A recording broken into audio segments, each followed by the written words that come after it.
L'apocalypse approchait et le monde allait finir. Moi, Laurie, je croyais pouvoir nous sauver en éliminant tous les zombies. Je suis une femme au foyer normal vivant en Arizona. Un jour, Jai découvert une série de romans parlant de l'apocalypse imminente et de la façon de survivre à la fin du monde. Très religieuse, je me suis plongée dans ces livres et me suis sentie profondément connectée à eux. Au fur et à mesure que je devenais de plus en plus obsédée par ces livres, je passais de moins en moins de temps avec mes enfants.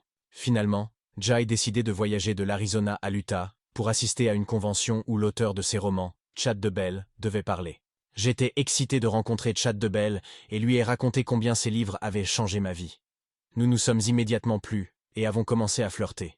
Chad DeBell m'a dit que nous avions été mariés dans des vies antérieures, une phrase de drague très audacieuse. À la fin de la convention, Chad et moi avons pris des chemins différents mais avons décidé de rester en contact.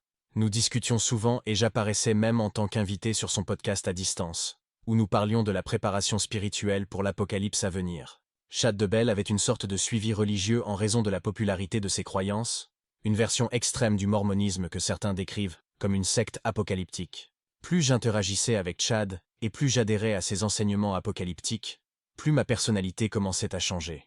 Je commençais à dire des choses folles à mes amis et à ma famille, affirmant que j'étais une déesse divine, que je possédais des pouvoirs surnaturels et que j'avais été réincarné de nombreuses fois.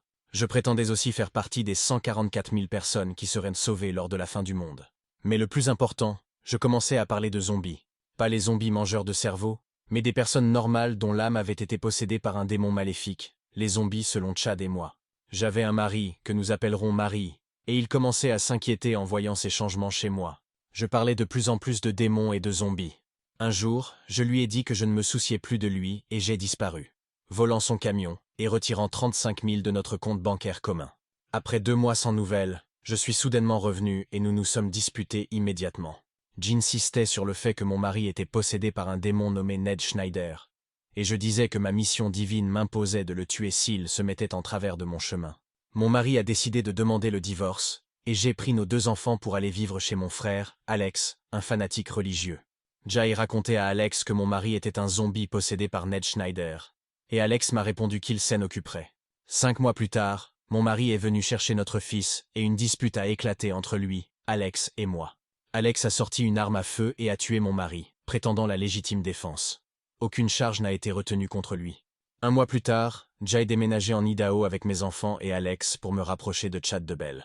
1 semaine après notre arrivée, nous sommes partis en excursion au parc national de Yellowstone, mais seuls Alex et moi sommes revenus, ma fille ayant disparu. 2 semaines plus tard, mon fils a aussi disparu. Alex et moi ne signalons pas ces disparitions, et donnons des excuses à la famille et aux amis lorsqu'ils demandent après les enfants.